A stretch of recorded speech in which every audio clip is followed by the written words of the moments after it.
Hola amigos, ¿qué tal a todos? El día de hoy vamos a dar continuidad a nuestra clase de accidente cerebrovascular. La vez pasada vimos cerebrovascular isquémico, ¿correcto? O EBC isquémico.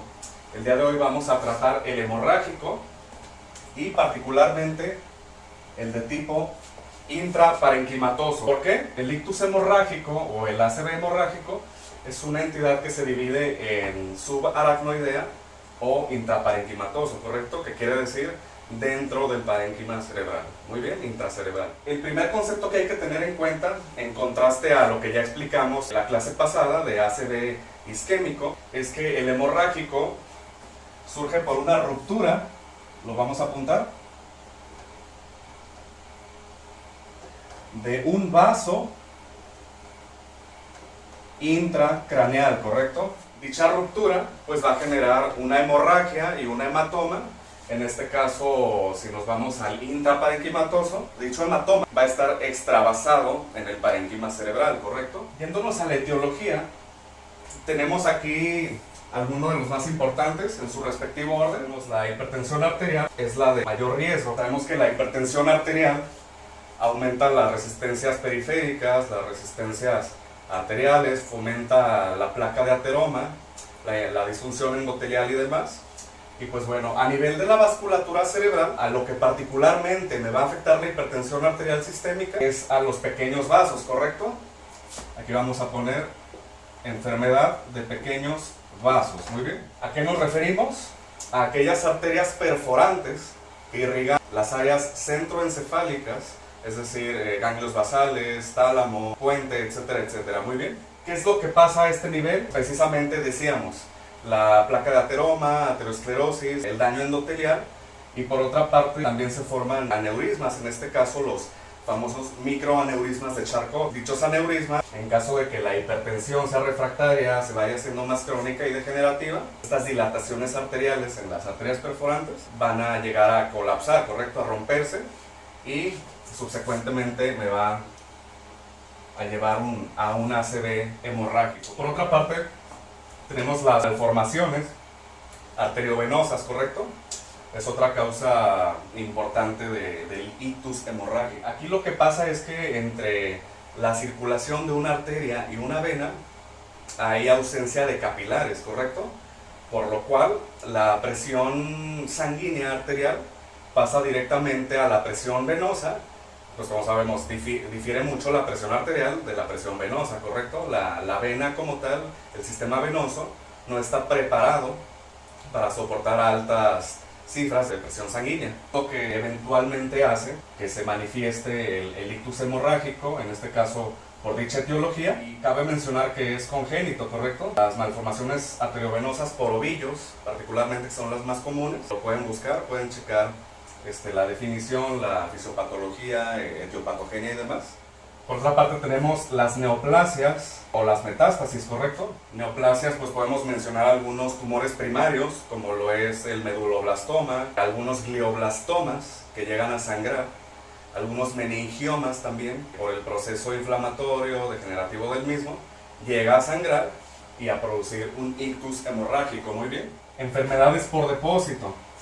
Con esto nos referimos particularmente a la angiopatía amiloide congófila, muy bien. Es decir, el depósito de proteína amiloidea a nivel del parénquima cerebral y que por tal llegan a sangrar también. Cabe mencionar que dicha etiología, es decir, la angiopatía amiloide particularmente, llega a producir hemorragias pero a nivel lobar. Es decir, no son hemorragias profundas y generalmente no son operables porque no causan un efecto de masa importante.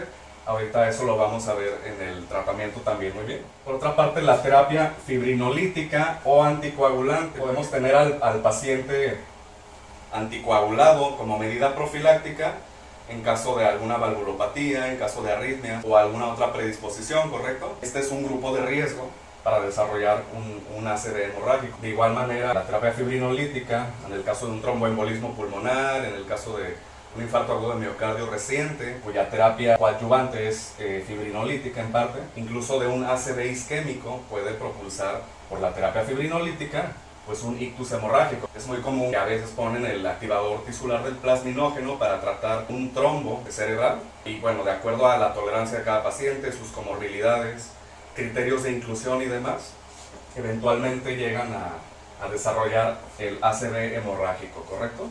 El consumo de simpaticomiméticos, aquí más bien entran las toxicomanías, como el consumo de cocaína, de metanfetamina, por ejemplo, incluso algunas drogas legales que se usan farmacéuticamente, como los anorexigénicos, pues sabemos que también tienen un efecto cronotrópico positivo, inminentemente aumentan el gasto cardíaco, la presión arterial y puede conllevar mismamente a la degeneración de los pequeños vasos, muy bien.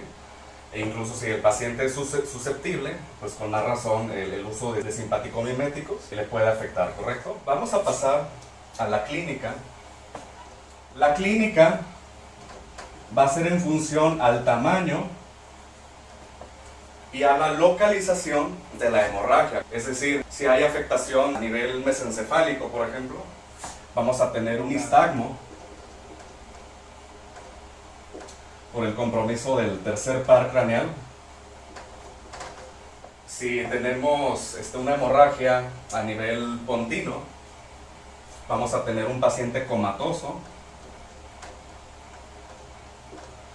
¿Por qué? Por la afectación directa del sistema reticular activador ascendente. Como sabemos, está encargado de la regulación de los ciclos circadianos de sueño o vigilia y por tal llega a producir el coma, también dependiendo si es en la parte superior del puente o en la parte inferior, y en calidad al tamaño también. Todo esto varía, se produce un déficit cognitivo leve hasta el coma. Si es a nivel de los ganglios basales, vamos a tener la típica hemiplegia,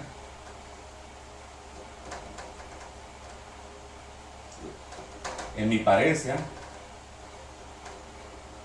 por una afectación directa de la cápsula interna, ¿correcto? Recordemos, es parte del sistema motor. Por otra parte, podemos poner el ejemplo de una ataxia cerebelosa.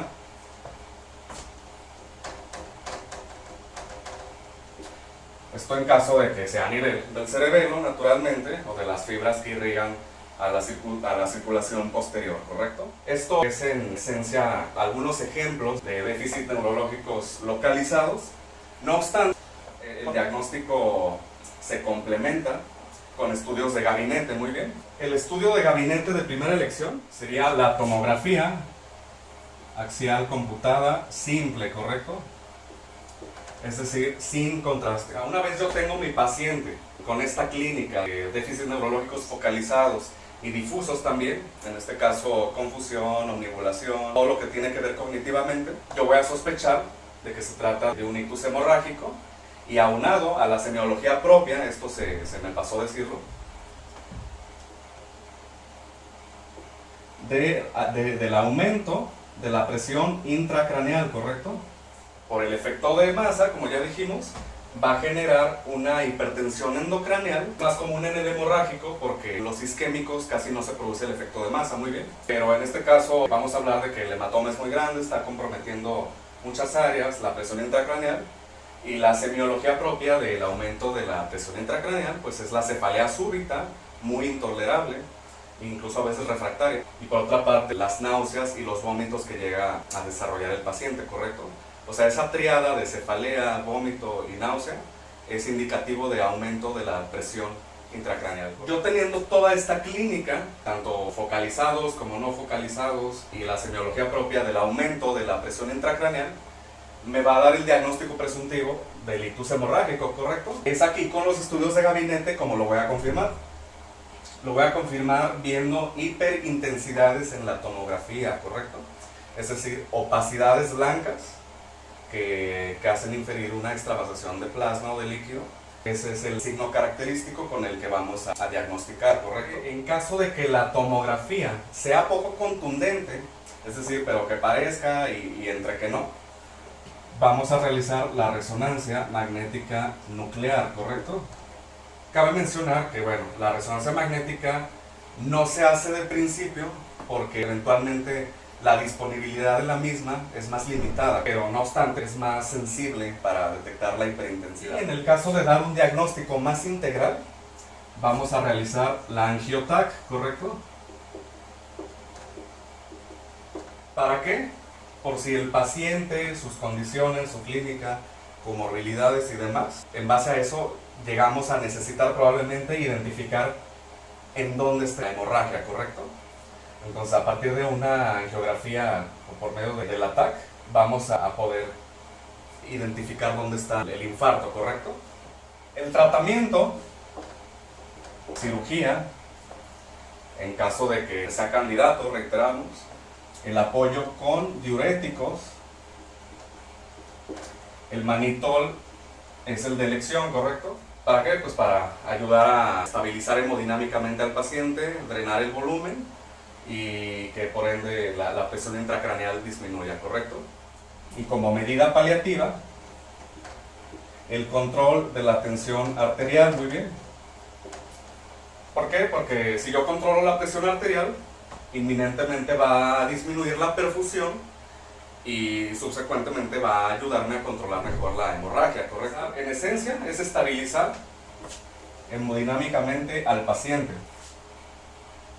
Ya la cirugía, de acuerdo a los criterios que usan los cirujanos, se puede practicar la ventriculostomía, por ejemplo, en caso de que parte de la hemorragia se haya extravasado a nivel de los ventrículos y por tal genere hidrocefalia y un efecto de masa importante, ¿correcto? Entonces se puede practicar la ventriculostomía. En caso de que haya sido de origen aneurismático, se puede practicar un clipaje, que también lo realiza el neurocirujano. Esto ya es meramente del especialista, ¿verdad? Pero en esencia es esto, cuidados paliativos para mantener hemodinámicamente estable al paciente y la cirugía reservada de acuerdo a, como ya dijimos, ¿verdad? A los criterios específicos de inclusión. Medida profiláctica o factores modificables que se le pueden decir al paciente, pues tenemos factores de riesgo como el tabaquismo, el alcoholismo, la dislipidemia, la hipertensión arterial, el control de la misma, como ya dijimos, y control dietético. Si se fijan, son los mismos factores modificables y son los mismos factores de riesgo que hay que tratar para un ACV isquémico y para uno hemorrágico, respectivamente, ¿verdad? ¿Por qué? Porque la etiopatogenia, la fisiopatología de origen, muchas veces va ligada muy bien. Hasta aquí concluimos con el tema. Estamos abordando, como siempre, generalidades. De cualquier manera, quedamos al tanto para sugerencias, alguna cosa que no haya quedado clara. Y como siempre, ha sido un gusto. Les agradezco mucho y hasta la próxima.